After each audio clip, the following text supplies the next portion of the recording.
Welcome to the Inspired Impact Podcast, where dedicated female professionals share how they inspire impact every day.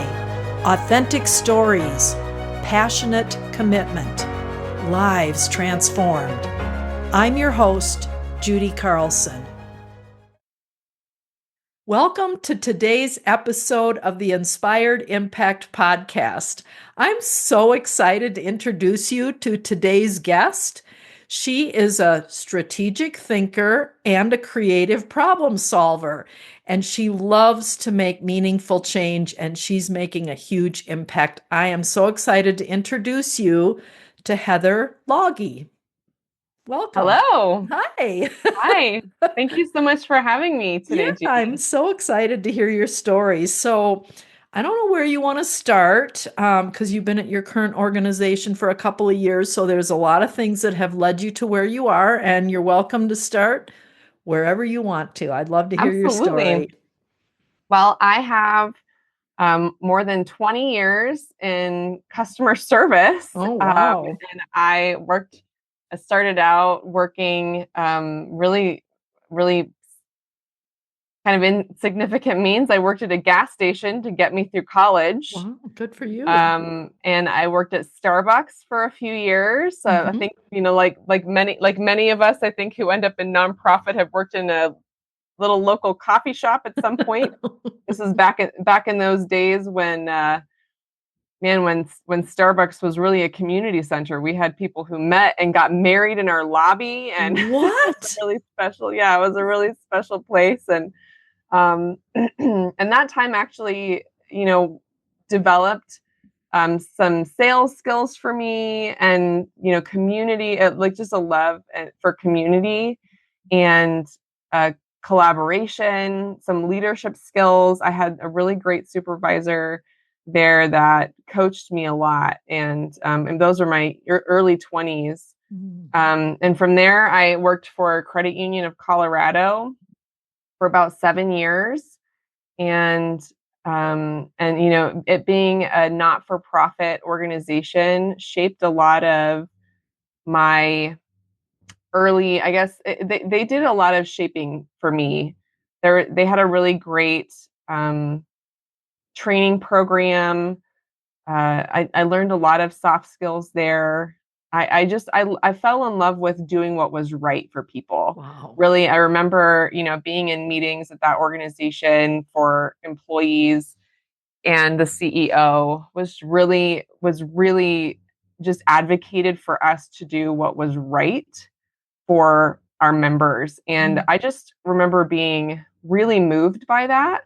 And there was a lot of empowerment in that organization to, if I could make decisions in just a basic teller or banker role, I could make decisions to refund fees and do all kinds of things if it was the right thing for the person, as long as I could make a case, in notes or whatever. This is the story. I would tell the story of the individual. This is the story. This is what happened. This is why this is the right thing to do. And that always stuck with me and has kind of been foundational in the way that I've approached my professional life. I want to do what's right for people. And I have the kind of personality that's like jack of all trades, master of none. And I can really do any job, I can really do anything if I enjoy the people that I work with, and the work that I'm doing is meaningful. And so I've got, some diversity in what I've done. I've been really blessed with the organizations that I've been a part of. Towards the end of my time at the credit union, 2020 hit. Oh, wow. Which I feel like for many people that I talked to was just like, I feel like almost across the board, like this turning point in many people's lives. From 2020 to 2024, I worked remotely and learned something about myself, that I can't work remotely. I feel like, I just suffered during that time. Wow. I'm way too social. I think that, I got to this point where it was like hard to get out of bed. Wow.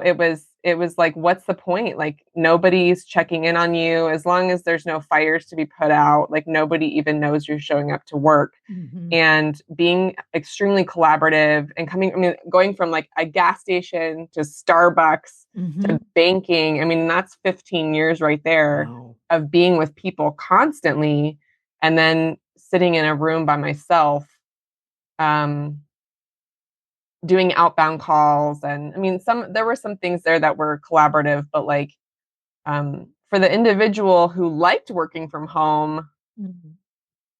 I was a nuisance. You know?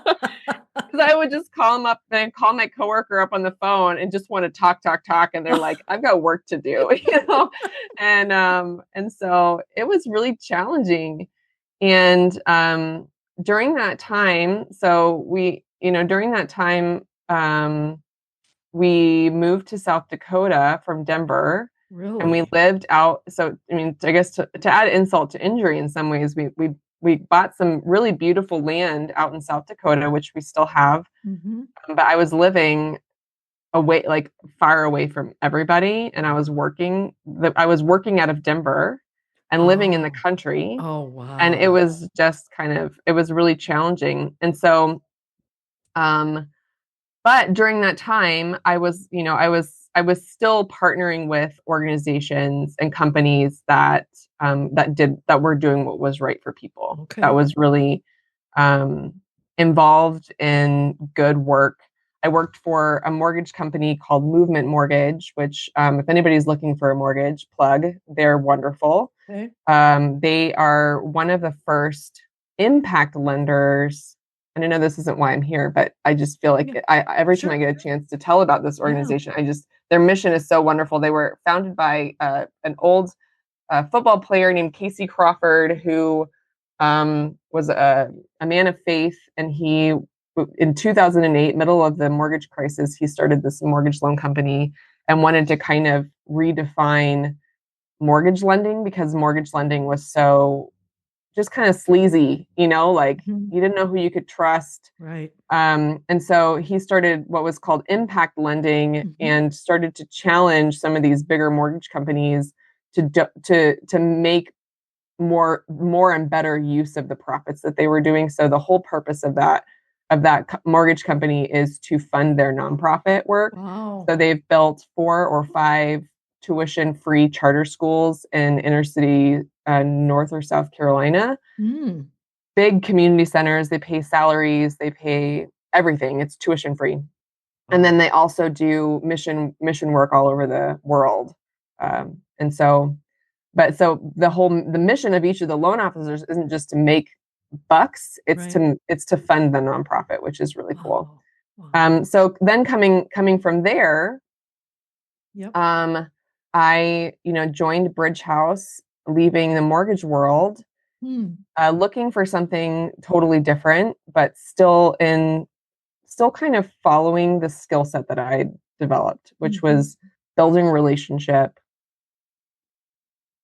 determining what people's needs are, and finding solutions to meet those needs. Um, whether it's individual or corporate. Mm-hmm. So part of what I do now is meeting with business owners, municipal partners, finding out what kinds of needs they have, whether it's we need to see less people who are unhoused, Yeah. or we need to build bridges between us and our target market. And so I kind of help identify what those needs are, and then bridge the gap by finding out how what the work that we do fulfills some of their marketing needs or their social responsibility requirements and those sorts of things. Um, so that's kind of an overview of where I came from and where I am. Mm-hmm. Um, how did I get involved with Bridge House? Mm-hmm. So Bridge House is kind of a family affair in some ways. I started my relationship with Bridge House started about 5 years ago when I was volunteering to provide household budgeting and credit counseling to trainees that were in the program when I was still working at the credit union. And that's really what sparked for me personally the impact that I could make, and seeing how these worlds are really interconnected. Mm. And so, it was interesting to think about, I was a mortgage loan officer, to think about the full spectrum of housing, Mm. and how I could, with the knowledge that I'd gained at the credit union, I was helping high schoolers open bank accounts and helping young 20 somethings build credit and manage their finances. And when you are looking at people's bank accounts, Judy, you know things about them. Ah, interesting. Money tells you almost everything about somebody that their words won't. Wow, that's very profound. I've never heard it put that way.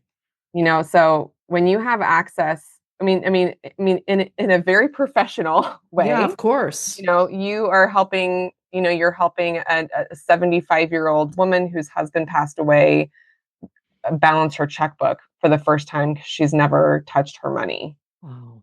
You're helping, somebody who's 25 whose parents were absent learn how to budget because they've overdrawn their account because nobody taught them how to manage money. I helped a gentleman who had been in the Department of Corrections for 10 years. He went in 1998, came out in 2008.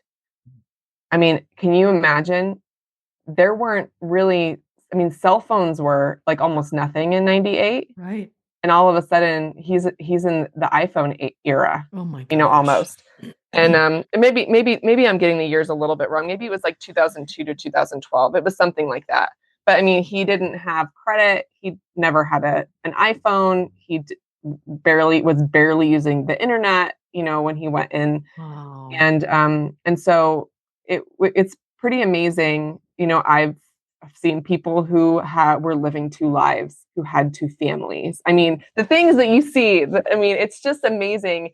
And so thinking about money and individuals and helping people go from nothing to owning a home, I feel like I got a handle on just the normal individual for 10 years, like how to open a bank account all the way to how to buy a house. Wow. And then I thought there's this whole sector of people that I really had hit a blind spot for me, like individuals who, for whatever reason, for many different reasons, have nothing and don't know anything about finances, or don't know anything about recovering their finances, rebuilding their lives. And so that's kind of what brought me into the world of Bridge House to begin with. I wouldn't have even learned about Bridge House if it hadn't been for my cousin, my husband's cousin. She's worked in addiction counseling since she graduated from college, and she's about 10 years my senior. Okay. I don't want to say that she's senior. She's not. I'd tease her about it, because we do that. 10 years older than I am. She's not senior. Yeah. But she's older than me, so she's been in it for quite a long time. And she's been involved with Bridge House for over, I want to say, coming up maybe on 10 years. I hope I'm not butchering that, but it's been a long time she's been in the organization. And my husband had been working in mortgage for like 15 years. And had been laid off from the same company 4 times. Oh my gosh. That is the world of mortgage for you. Oh, and man. But he is the kind of guy who's like, the devil you know is better than the devil you don't, right? And so he kept going back to mortgage because it was good money, and but he hated it.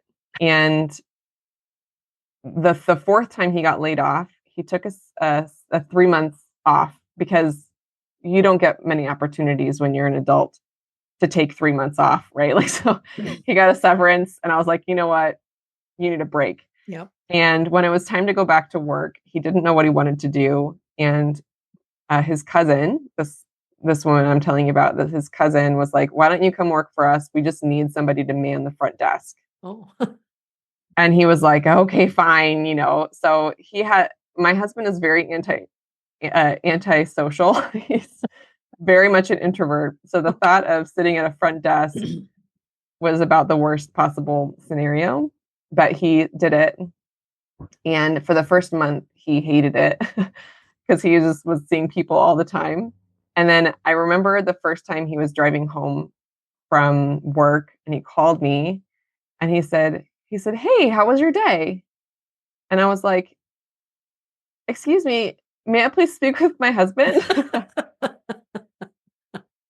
Because I couldn't remember, as long as we'd been married, him ever calling me after work and having any kind of positive, engaged, excited, or like just up attitude. Wow.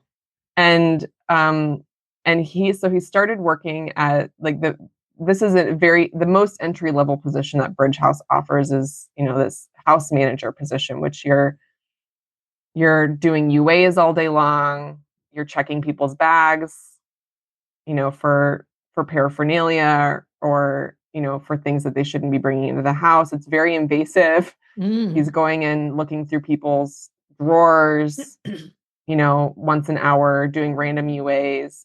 What are UAs?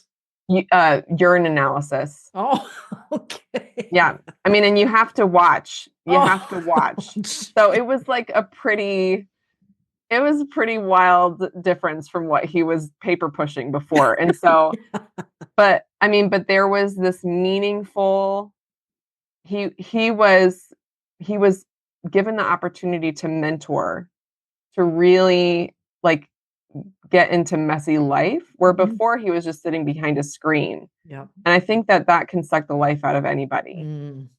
And so I started to just witness this transformation in him as he was working there. He was being mentored by, some of these guys who are, like one of the gentlemen who John, who is the CFO, I believe he's the chief of programs. He started mentoring my husband, and then, my husband is just, his dad's a pastor. I think he vowed he'd never be a pastor, but kind of inadvertently he was very shepherding in nature. And so he started mentoring, and I just started to watch this transformation in him as he was doing this work.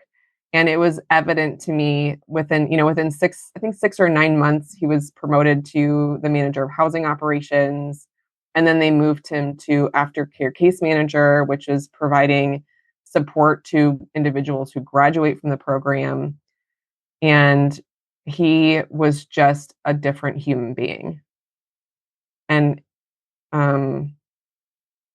so like that to me, I mean, to those women out there who are married and watch their husbands in a dead end job, like to me, it was like, this is what you were born to do, was to be like a mentor to people who've never had anybody care about them. And so it was really transformative for me too. And so, in 2020, he started working there, I think it was the end of 2019, maybe, or maybe it was 2018. I can't remember.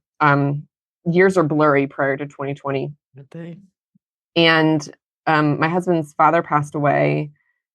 And at that time, the whole world was upended. And so we decided to move out of Colorado, where things were very contentious, and we wanted to get out into the country. And so that's when we moved. But it was really challenging for my husband because he loved working for Bridge House. Well, in 2023, Wid Medford, who was the one of the founding individuals of Bridge House, or the lifeblood in a lot of ways of the organization. He passed away from heart complications, and we came back for the funeral, and he was invited to apply for a director position at Bridge House. And so which he did. He applied, and he was offered the position. But he was like, "You guys know I live in South Dakota, right?" Like, I mean, we had picked up our whole lives and moved across country, and they were like, "We really want you to apply." And when they offered him the position, he kind of was like, "Okay, I'll interview, like, just to see how things go." And when they offered it to him, he was like, I think he even actually was like, "You know what? I'm not, like, thanks for the invite, but I'm not going to do it. I'm not moving back to Colorado." And then he called back and was like, "I changed my mind. Okay, I'll do it." It was a huge opportunity, and he loved the organization. He cared so much for the mission and the people, and it just, yeah. So we came back. We moved back for Bridge House, and I was still working remotely. And then I went to a softball picnic and had a chat with the CEO. We were just kind of talking about what was coming down the pipeline for the organization, and how I might be able to, how I could use my skill set to help build the organization. Um, and so I applied for a position working for the development department, uh, philanthropy, and I was given a position and helped with what nonprofit needs help with: data entry. Oh, yeah. Which, nonprofits, I kind of started with this: if you're a warm body, you can do it, Yeah. Yeah, so it was, one of the things that just struck me uh, is the opportunities to grow as a person when not working in nonprofit, because there's so much work to be done and so few hands oftentimes, that there's no shortage of opportunities to learn new skill sets, to learn new programs, to learn new software, to collaborate, to come up with new solutions. I mean, it's endless. Hmm. And I honestly wish that I had taken a role in nonprofit 15 years ago, because I feel like the amount of skills that I have acquired just on a personal level while I've been with Bridge House over the last 2 years, it goes beyond, I think, what I probably have learned in the last 5 years, prior to. And so I'm really grateful on a personal scale, just in terms of my personal confidence, like what I feel like what skills I have to offer for the organization. It's really stretched me, and I've been really thankful for that. Um, but yeah, so that's kind of, I guess, what I've been doing. And now I as a super extrovert, I'm sure you can tell, I get to do my favorite thing, which is being in the community. I love building relationships. I love networking. I love going to random lunches at golf clubs, Yeah.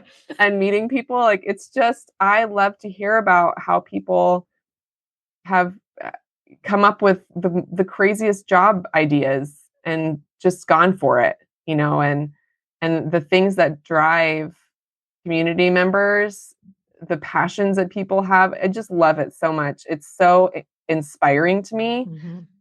And so it's fun to be an inspirational person, bringing an inspirational message to inspirational people. Like, it's just the best. And so I wish that I had started networking and being more involved in the community on a, like, on this scale years and years ago. But it's just a pleasure to be in the community, sharing about Bridge House and the mission that we have, and the work that's being done, and the lives that are being changed. It's just remarkable. So, what is the mission of Bridge House? And is it a place that people live? Yeah. So Bridge House's mission is to end homelessness one person at a time. Oh. So Bridge House has a spectrum of programming that it offers that provides everything from basic needs services to more robust solutions like our Ready to Work program. Mm-hmm. So we are just about to open a navigation center in Inglewood, which provides transitional housing. So it's not emergency shelter. It's a facility that is meant to provide like 30 to 45 days max stay for individuals who are either in danger of becoming homeless or are recently homeless and have resources or need resources. And it's just temporary until they can provide a more permanent housing solution. Until they can find a more permanent housing solution. So we kind of help provide that in this, and it's Inglewood, Sheridan, and Littleton, Colorado that have come together to fund that facility and we'll be running it. Wow. And then our Ready to Work program is a 3-part program that includes paid employment, dorm style housing, and wraparound case management services. So Ready to Work is kind of the culmination of all of these other programs that we provide. So we have our primary objective, our primary method to ending homelessness is a work first model. So individuals who come into our program need to be able to work to begin with. They're ready, willing, and able to work, and they're able to work in the United States. Okay. So that doesn't cover every part, everybody who's homeless, right? You have individuals who are disabled and unable to work, and there are other organizations that help provide resources for individuals in that situation. Yeah. There are other individuals who are homeless who have no desire or willingness to work. They're homestyle homeless or homestyle. They're lifestyle homeless. They don't have any desire to work. But then the individuals who want to work, we want to help them get back to work. So our Ready to Work program houses individuals, employs individuals in one of our social enterprises, and then provides case management all in the same facility so that we can help remove barriers to housing and employment. And it's really neat because we're the employer, we have the benefit of identifying what barriers there are very easily. Wow. If imagine you have somebody who is struggling with mental illness or with addiction issues, they're going to struggle keeping a job. Even if they want to work, it's going to be really difficult because, they're going to have a hard time. Can you still hear me? Yeah. Okay. They're going to have a hard time, let's say they're just not feeling it. Yeah. They're not feeling it today, so they're not going to go to work, right? Because we're the employer. If somebody shows up to work 5 days late, we get to address it without firing them, right? That's an opportunity for us to identify what's going on and through our case management to work with them, to put coping mechanisms in place, to work backwards. Okay, you're showing up late. Why? Well, I was up on my phone last night. Well, why were you on your phone all night? Well, I was just really anxious thinking about tomorrow, like the next day. And like, well, why were you anxious? We kind of get to work backwards a little bit. Some of it is that, some of it is just some people were never modeled what it looks like to go to work even when you don't feel like it. Right. If you want to stay housed, you have to stay employed. So there's a whole, the reasons and the mechanisms that create barriers for people, to housing and employment are as unique as each person. Yeah. And our case managers have like maybe a 15 to 20 person workload. So it's very manageable for us to give very personalized, very customized case management services. And we're talking about everything from graduates who have become case managers Yeah. to certified addiction counselors, all working in the same building. So How does Bridge House get their funding? yeah, that's a great question. So I mentioned that we have social enterprises. So we have we have two culinary social enterprises. One is Community Table Kitchen, that is primarily out of Boulder. We are looking for kitchen facilities or individuals to donate kitchen facilities for Yeah. us to expand that social enterprise. But the Community Table Kitchen has been providing everything from take and bake meals to catered galas and Wow. and chef inspired cuisine um, up in the Boulder area for quite a long time. And then we also have commercial landscaping. Mhm. I didn't mention. So we have Community Table Kitchen, and we Mhm. also have Bridge House Brownies. So we have an online truffle brownie business Wow. where you can purchase brownies and type in name and address and a little note, and we'll ship them to anywhere in the U.S. for you. Wow, that's cool. And then we provide commercial landscaping, Mhm. which I think it's 80%, approximately 80% of our trainees work in landscaping. And we provide everything from reclamation at Bear Creek Lake Park and Boulder County open space. We do maintenance for Aurora Municipal Center. We maintain all of the bus stations in Sheridan. We do all kinds of stuff like that. We're working on building contracts with HOAs. Mm. So HOAs that want to help end homelessness Yeah. would be a great resource for landscaping, Mhm. snow removal, landscaping projects, Yeah. maintenance, all that kind of stuff. Um, and so we receive about 40% of our revenue through our social enterprises. Mhm. And then the rest is just generous donors, whether it's corporate sponsors, municipal partners, family foundations, the people like my neighbor who donates $20 a month. Yeah. I think that one of the misconceptions is that homeless services is just taken care of by the government, Mm. and it's just not. I mean, they have we have very generously been given grants through some municipal partners, but the large majority of financial resources, in-kind resources, come from individual donors, foundation donors. um, and so there's a huge need right now, and um, for the word to get out, because I'm sure that everybody's driving past that individual on the Mhm. street corner with a sign, and they're like, "Who's gonna do something about this?" Mhm. And I'm like, we all are, Right. we all need to, even if it's $50 a month, it makes a huge impact Mhm. to be able to have that steady income stream, to be able to budget for future resources.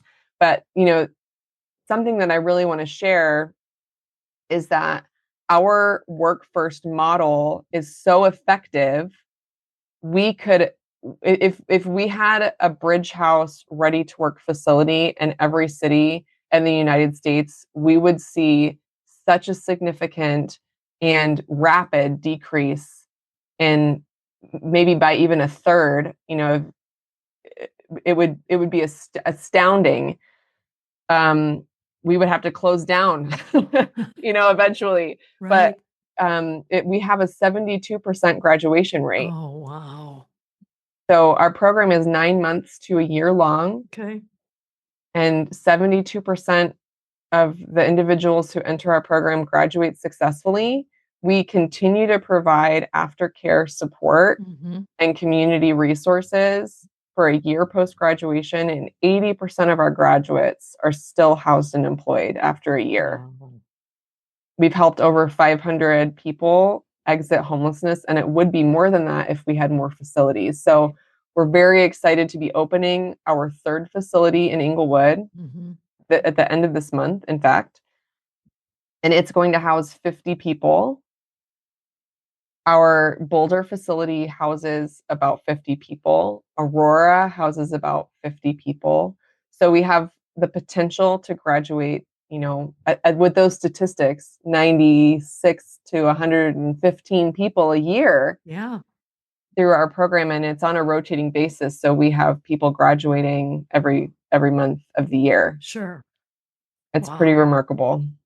So how should people get more acquainted with you, Bridge House, encouraging a homeless person to apply, all of those things?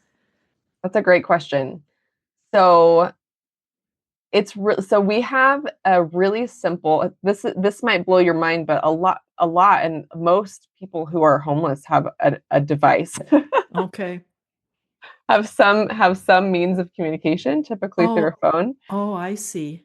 I remember when I worked at Credit Union of Colorado, we had a lot of individuals who were unhoused who would congregate by our building because we had an outlet outside the wall, and that's outside the building. So that's where they could charge their phones. Oh my gosh. And, but there's, so there is, you can go to bhrtw.org. And let me pull it up really fast because I want to. bhrtw.org. So bridgehousereadytowork.org. That's what that BHRTW stands that's for? correct. Okay. And let's see here.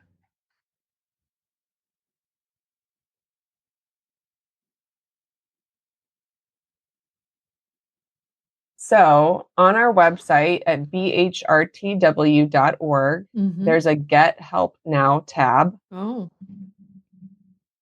Okay. Where if there's somebody that, you're having a conversation with someone who is struggling with homelessness, they can go to this website, click on Get Help Now, go to learn more about joining Ready to Work. And there's an intake form that it's really basic. Your name, your phone number, if you have one, or how we can set up an appointment so that you can meet with a case manager. And we have an internship process where you would meet with a case manager. You would, if you're accepted to the program, then you would have an internship phase of about 2 weeks to 2 months, just depending on their specific needs. And during that time, they can determine if they want to be in the program, as well as, us determining if we're a good fit for what their specific needs are. Right.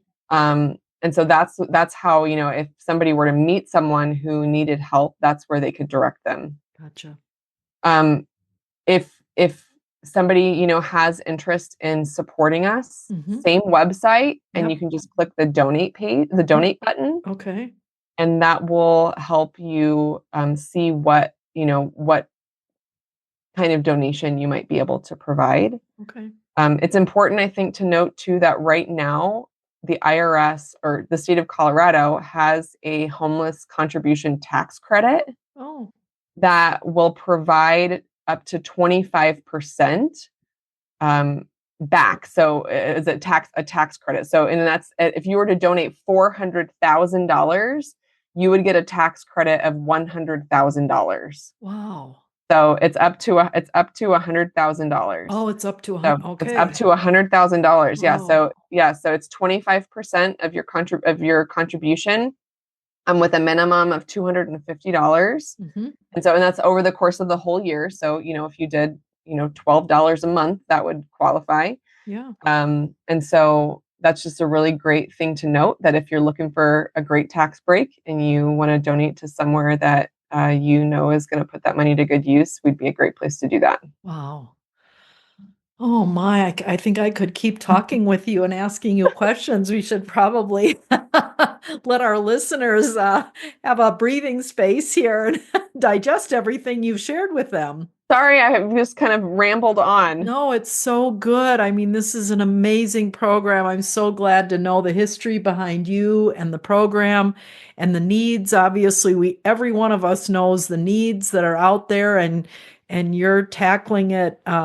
What did you say? Homelessness, one person at a time. Mhm. And that's worth it, right? Yes, It is. absolutely. Every single individual Yeah. is worth it. They are worth it. Yeah. Well, bless you, my friend. Thank you so much for your time today and appreciate everything you've shared. And hopefully our listeners will be blessed as well. I hope so too. Thank you so much, Judy. Thanks so much for joining us for the Inspired Impact podcast. To listen to past episodes, please visit theinspiredimpactpodcast.com.